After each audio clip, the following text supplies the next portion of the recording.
60 ans après la lutte menée par Gandhi en Afrique du Sud, son idéologie fait de nouveaux adeptes dans le sud des États-Unis. Les étudiants de l'université Fisk, une institution fréquentée principalement par des Noirs, ne sont pas gênés par la ségrégation sur le campus. Mais quand ils viennent en ville, ils sont choqués par la politique en vigueur dans le sud. J'ai grandi dans la partie sud de Chicago. Bien que j'y ai vécu une forme de discrimination, on ne trouvait pas de pancartes racistes sur les fontaines ni dans les toilettes. C'était humiliant.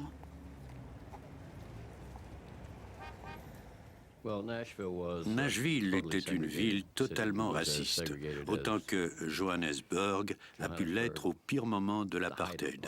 C'était une ville divisée entre noirs et blancs. Il n'y avait pratiquement aucun contact entre la communauté blanche et la communauté noire. Dans les écoles, dans le voisinage, au travail, à l'église, la ségrégation était présente partout dans cette cité où la plupart des habitants semblaient satisfaits et heureux de cette situation. À l'est de Nashville, les étudiants de l'American Baptist College savent que la ségrégation est en but à des provocations. Certains luttent contre ceux qui appliquent cette violente répression qui va jusqu'au lynchage. Ils veulent se joindre au mouvement. À l'école, on étudie la déclaration d'indépendance, la déclaration des droits de la personne et la Constitution. Mais dans la vraie vie, c'est toute une autre histoire. James Lawson, un pasteur méthodiste de l'Ohio, donne bientôt aux étudiants de Nashville l'occasion de s'impliquer. Le sage Lawson est âgé de 30 ans et a enseigné en Inde pendant 3 ans. C'est là qu'il a étudié la pensée de Mohandas Gandhi. Dans une petite église près du campus de Fisk, Lawson a créé une série de cours du soir sur l'action pacifique.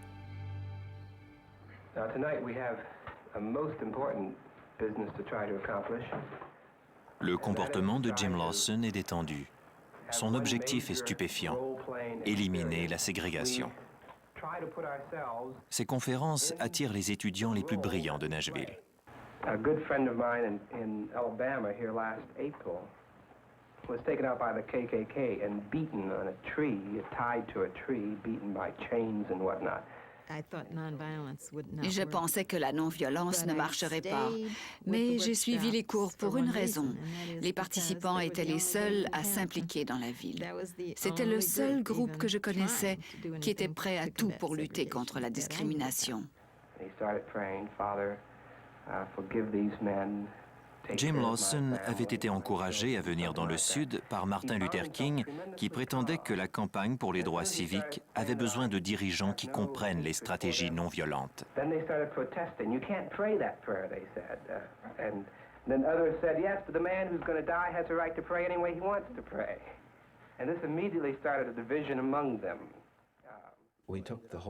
Nous avons amené tout le groupe à faire une recherche générique sur la non-violence, son histoire, ses racines dans la Bible et dans la croyance chrétienne, les méthodes qu'elle préconise. Nous avons raconté des histoires de non-violence et j'ai souligné que l'idéologie de Gandhi se résume à s'engager dans une nouvelle expérience. It may have much more meaning to the attacker if, as he strikes you on the cheek, you're looking him in the eyes. Malheureusement pour bien des gens, le concept de non-violence se résume à « si vous recevez une gifle sur une joue, tendez l'autre joue ». Mais la non-violence signifie résister. Mais on résiste pour d'autres raisons et avec d'autres armes. Premièrement, le but de ce combat est de convaincre l'adversaire. Et ça, c'est toute une bataille. C'est une épreuve nettement plus difficile que celle où on échange des coups de poing. Okay, Peggy? If I were being beaten, what is it that I would be able to do? Nous avions dit que nous allions abolir la discrimination dans le centre de Nashville et que notre premier geste serait de supprimer le racisme dans les restaurants. Cette première étape était similaire au premier pas de Gandhi vers le pacifisme. Faire des recherches, observer et se concentrer sur un point précis, déterminer un objectif et choisir une solution. Durant les mois qui précèdent leur visite dans les restaurants, Lawson commence à préparer ses étudiants. A bunch of niggers. Well, look at the 8 balls all lined up. Hi there, Jungle Bunny. He's so dark, he's making the whole place dark. You think he's a dog? Lawson souhaite que ses étudiants fassent l'expérience d'attaques physiques et verbales et qu'ils apprennent à résister à leurs pulsions de fuite ou de riposte.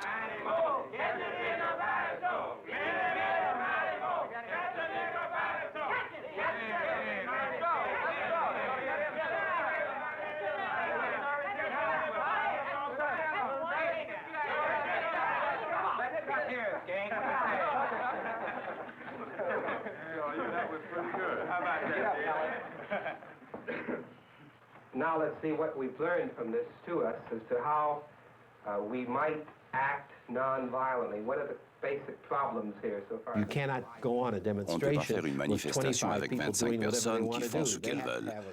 Elles doivent observer une certaine discipline. C'est un mot-clé pour moi. L'essentiel avec les non-violents et les efforts qu'ils doivent faire réside dans la conception du développement d'une discipline tenace. Il faut s'entraîner, établir des stratégies, recruter et faire tout ce qu'il faut pour constituer un véritable mouvement. Et cela ne peut pas arriver spontanément. Tout doit être fait systématiquement. Afin d'être sûrs d'être remarqués, ils mettent en scène leur premier acte de protestation un samedi. Nous avons passé plusieurs heures à prévoir toutes les formes d'opposition. Nous savions que l'une des choses qu'ils allaient dire serait « Quand nous mangeons, nous ne voulons pas être assis à côté de gens sales ». L'un des moyens que nous avons choisis pour contrer cet argument a été de respecter un certain code vestimentaire. Nous avions entendu dire qu'il était possible que nous soyons arrêtés, mais nous sommes allés au comptoir. Nous avons pris nos places. Nous nous sommes assis de façon très ordonnée et très pacifique.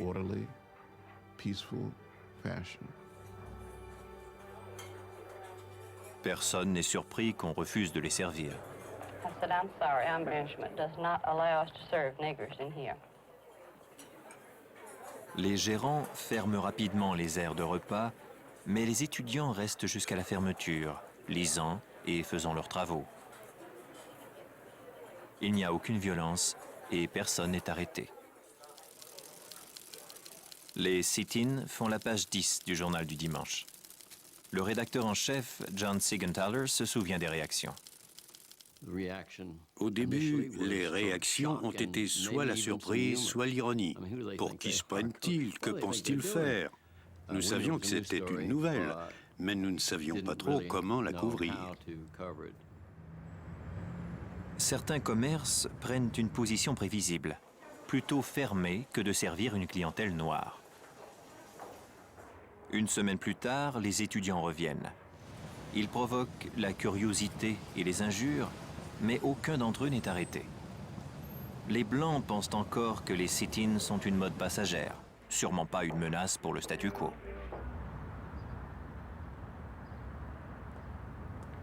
Le troisième samedi, ils sont prêts à occuper 6 commerces.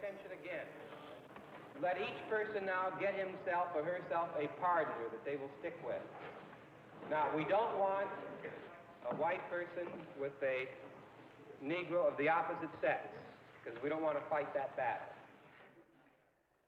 Nous avons été prévenus que ce jour-là, il permettrait aux voyous de nous attaquer et qu'ensuite les policiers nous arrêteraient. Donc nous devions nous préparer à être battus et appréhendés. C'est dans cet état d'esprit que nous nous sommes engagés. Ils sont maintenant prêts à toute éventualité. Chaque groupe comprend un responsable et des observateurs qui doivent faire un compte-rendu téléphonique à l'église. Ceux-ci détiennent les numéros des services d'ambulance et ont les poches pleines de monnaie pour téléphoner. Au moment où ils pénètrent dans les restaurants, 2 autres groupes de manifestants se tiennent hors de portée et sont prêts à prendre la relève dès l'arrestation du premier. Comme prévu, la police n'intervient pas pendant les 15 premières minutes.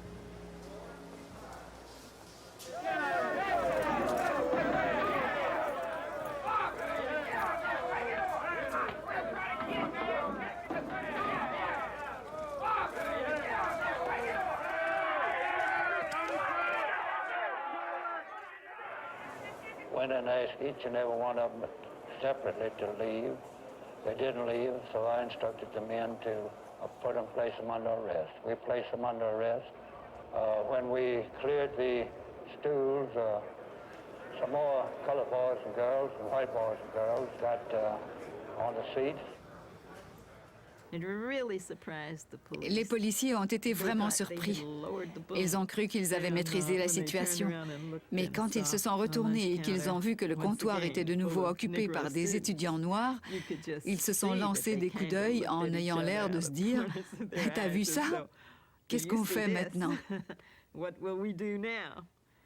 Et il y avait encore un autre groupe prêt à prendre les places.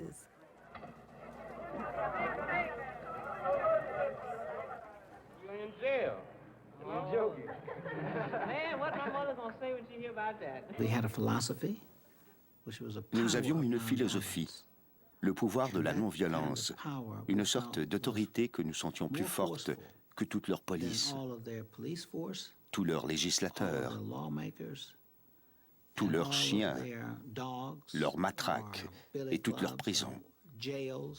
Le fait d'être prêt à subir les conséquences de nos actes surpassait n'importe lequel de leurs pouvoirs.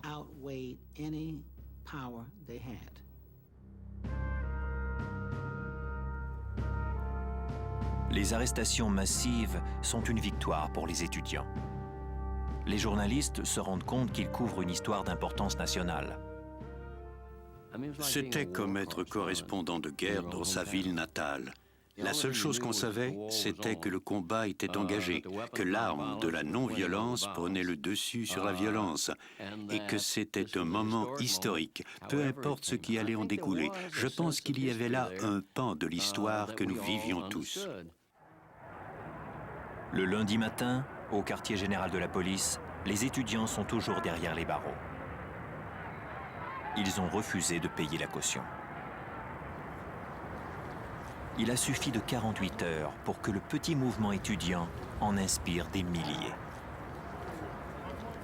Maintenant, la communauté noire de la ville s'est jointe à leur lutte. Elle a organisé des levées de fonds et a embauché des avocats. Alexander Luby fait partie des avocats noirs les plus en vue de Nashville. Il a recruté des confrères pour assurer la défense des étudiants arrêtés. Les gens n'arrivaient pas à croire que ces jeunes universitaires innocents et distingués avaient été arrêtés et mis en prison. Ils n'ont pas apprécié. Et la ville, enfin la population américaine noire, a été mobilisée de telle façon que le mouvement s'est répandu dans Nashville comme une traînée de poudre. Pendant que la foule attend de connaître la position de la municipalité, le maire s'adresse aux journalistes. Anyone violating the law will be arrested. This must be so. En insistant sur l'ordre public, le maire prend parti pour les propriétaires de commerce. En fait, les étudiants arrêtés n'ont violé aucune loi et aucun des assaillants blancs n'a été appréhendé.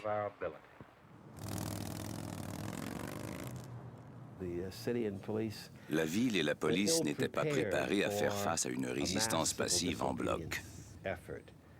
Ils avaient prévu que, confrontés à la violence et aux arrestations, notre mouvement se dissiperait et serait anéanti. Car après tout, c'est la violence qui engendre les arrestations. Ils avaient espéré que quand l'une disparaîtrait, les autres cesseraient. Ça ne s'est pas passé ainsi. Une semaine plus tard, rien n'a changé. Au fur et à mesure que les étudiants retournent s'asseoir au comptoir des restaurants, la ville répond toujours par davantage d'arrestations.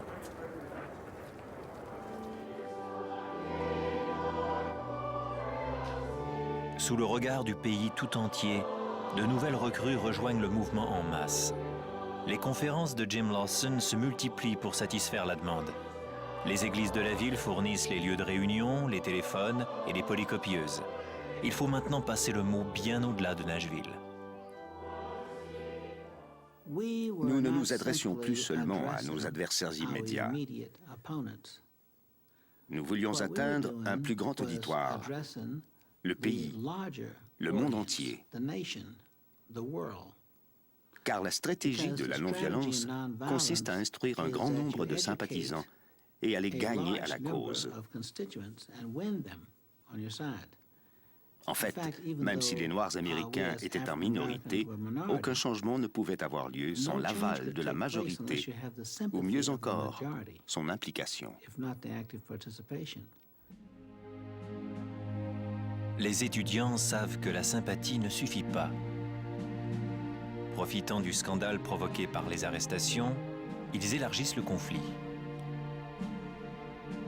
Les sit-ins se poursuivent, mais les étudiants ajoutent une nouvelle tactique, le boycott du secteur commercial du centre-ville. Les manifestants demandent aux clients d'abandonner les commerces qui n'acceptent pas les Noirs à leur comptoir.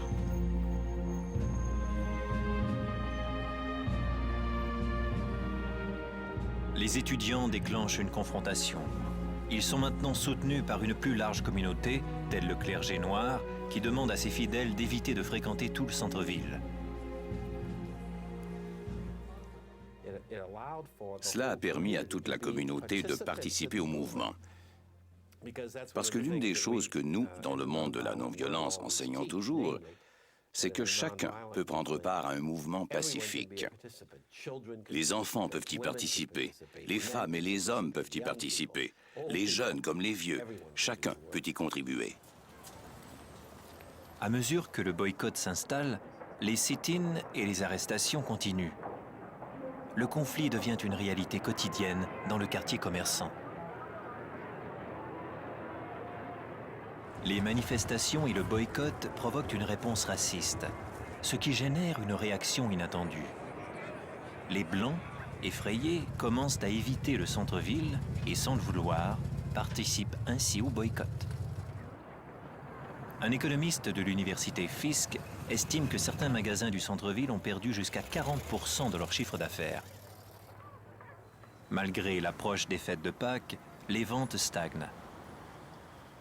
Parmi les Noirs, on estime que le boycott est suivi à 98%. C'était un puissant message adressé à la communauté blanche.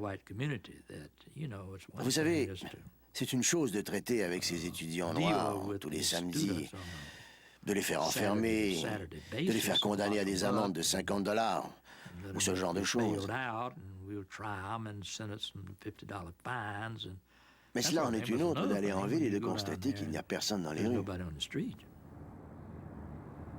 Le dimanche de Pâques, les comptoirs sont toujours interdits aux Noirs, mais les sit-ins ont permis à la nation tout entière de prendre conscience du problème des droits civiques. For the past several months, a new strategy to end racial segregation has been spreading through the South. Le dimanche de Pâques, une émission sur la chaîne NBC fait le point sur la résistance non violente. Le journaliste affirme que les boycotts sont peut-être plus efficaces que les sit-ins et les arrestations. Dr. King, wouldn't you be on stronger grounds, though, if you refused to buy at those stores, and if you called upon the white people of the country to follow you because of both your moral and your legal right not to buy? I think, Mr. Spivak, sometimes it is necessary to dramatize an issue because many people are not aware of what's happening. And I think the sit-ins serve to dramatize the indignities and the injustices and the dissatisfaction of the Negro with the whole system of segregation.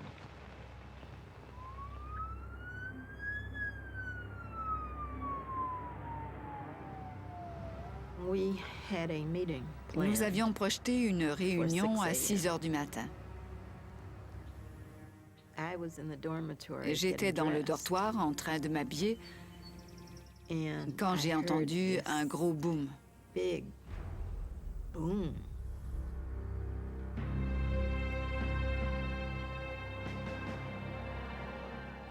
J'ai appris qu'une bombe avait explosé dans la maison du procureur Luby.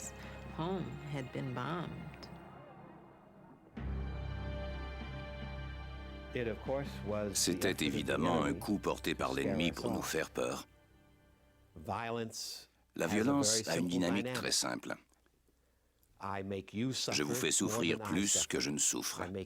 Je vous fais souffrir jusqu'à ce que vous renonciez et vous abdiquez.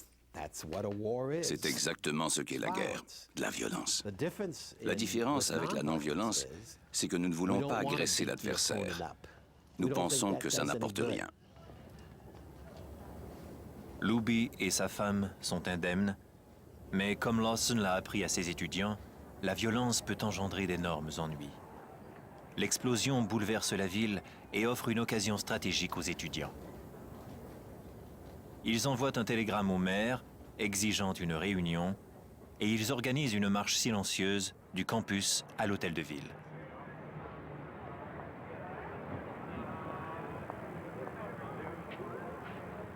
La manifestation démarre avec 1500 personnes. En chemin, leur nombre double.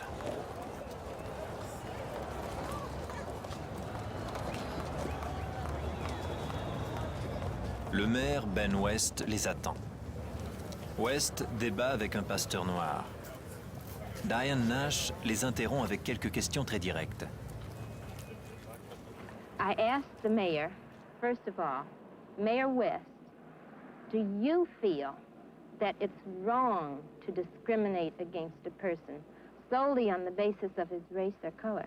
I tried as best I could to answer it, frankly and honestly, that I could not agree that it was morally right for someone to sell them merchandise and refuse them service. And I had to answer it just exactly that way. Nash continue à demander au maire s'il croit que les comptoirs de restaurants doivent être accessibles à tous. Il répond « oui ». C'était le premier grand changement d'attitude de la municipalité. À partir de ce jour, Nashville a commencé à bannir la ségrégation dans ses institutions publiques et dans ses grands magasins. Il a fallu 3 ou 4 ans pour que les théâtres, les restaurants et les transports publics emboîtent le pas. Mais avec la déclaration de Ben West, non, ce n'est pas juste, le processus de changement a démarré.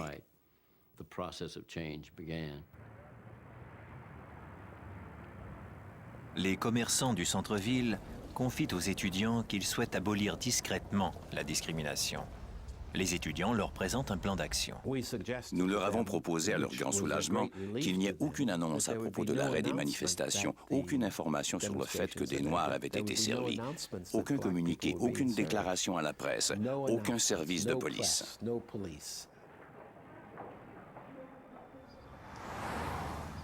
Le mouvement qui a pris naissance en septembre dans le sous-sol d'une petite église a réussi à éliminer la ségrégation dans les restaurants au printemps. Les actions se poursuivent dans les restaurants et autres endroits publics, enseignant au monde des affaires que sans l'appui de la clientèle noire, la discrimination peut s'avérer coûteuse financièrement et dangereuse pour la réputation des commerçants. C'est une arme qui se révélera décisive au sein du mouvement pour l'obtention des droits civiques qui gagne du terrain. Nous nous sommes rendus compte que nous avions les ressources spirituelles aussi bien que les capacités psychologiques pour arriver à provoquer des changements. Nous avons compris comment organiser la communauté. Nous avons compris comment conduire une manifestation, comment entreprendre des pourparlers, et nous avons compris comment traiter avec les médias. En ce sens, nous étions des guerriers. Nous avions été préparés. Ça ressemblait à une école militaire d'élite, mais pour de l'entraînement à la non-violence. Jusqu'à la fin de la décennie, ils transmettront ce qu'ils ont appris, plus au sud et dans tout le pays. Un des étudiants de Nashville en tire une leçon. Il écrit « On ne peut pas attendre que d'autres agissent. On ne peut rien attendre du gouvernement. On doit faire en sorte que tout cela se produise grâce à nos propres efforts, à nos actions et à notre idéal. »